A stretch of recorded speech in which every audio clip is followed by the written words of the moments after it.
I never heard you. Out of fairness to you, Coach Shields, I never heard you respond to Jermell Charlo's claims. I was looking all down for the interviews, but if you wanted to respond, and he says, "Oh, he didn't believe in me. He didn't do." I haven't heard you respond. Did you want to take time to respond to that for the record? I didn't have a question. I'm sorry. Jermell Charlo said in a couple of interviews, I forget which one it was, that he left Ronnie Shields because he didn't believe in me, and I hadn't heard you respond to that. So I was going to ask, did you want to respond to that for the record, just so it can have some fair and balance? Well, it's not that I didn't believe in Jermell. I started this kid out, and he worked hard every single day. I never had a problem with him in the gym working hard. He always did that, and I give him a lot of props for that. But in fights, it started happening in fights that he stopped listening. He wanted to knock everybody out, and he would get away from the game plan. And look, he fought some good guys coming up, and we got was fortunate to get wins that I thought was going to be really a hard fight for him. He fought some really good guys, and I knew he could beat him, but I thought he would do better than what he did. And our thing was that we weren't on the same page in the fight. We was on the same page in the gym, but when we get to the fight, if you're not on the same page, something has to change. And by mutual agreement, we split. What was that parting conversation like?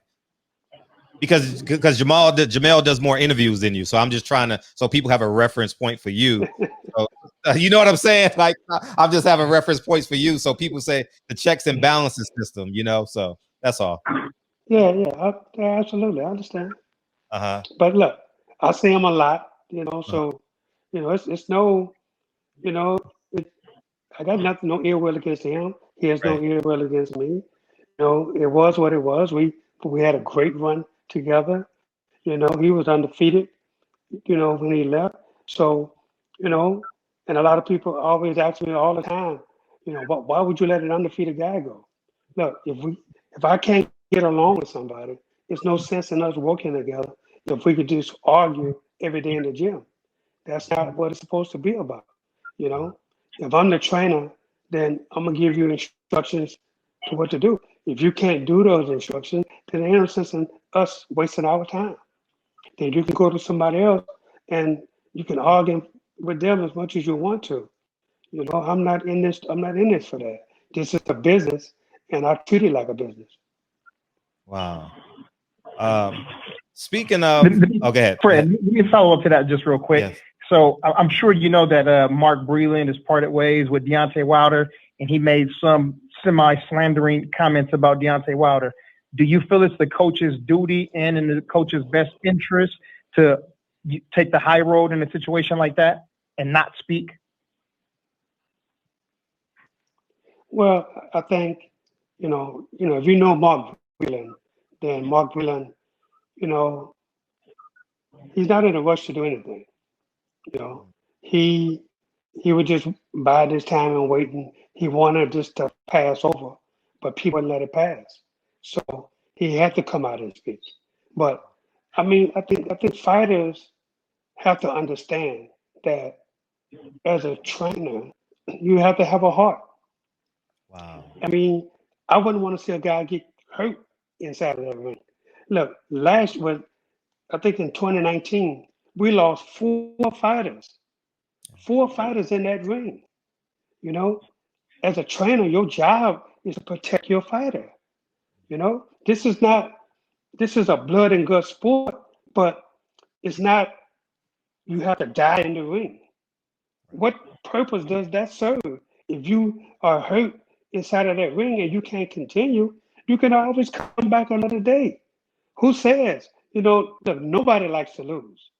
But in the sport of boxing, you're not going to have a guy that can go through his whole career without a loss. That's almost impossible.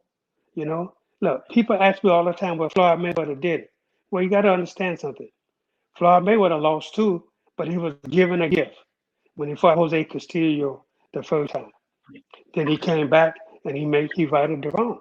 But at the same time, he still lost, but he just got a gift decision. So, but anybody can lose in the sport of boxing, but it's how you come back.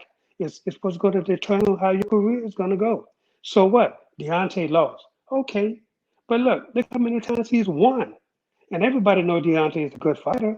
But at the same time, you can't accuse your trainer of giving you water that he didn't even give you. He didn't give him no water.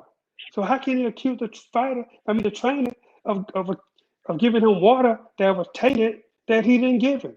How can he accuse him of not watching Tyson Fury's glove when his manager did it? His manager was the guy that went and watched the refs and put the gloves on, not Mark. He didn't do that. But everything he said against Mark pointed to JD's. But you get mad at Mark because he look out for your best interest and stop the fight. You can always come back another day. Yeah, that got your blood boiling a little bit, Coach Shields. I know you and Mark. Mark been down for a minute. You know what I mean? Yeah, and you're supposed to protect your brother. You're absolutely right. You're supposed to protect your brother. You know, absolutely. But look, if it would have been me, I would have started the fight 2 rounds earlier. Wow.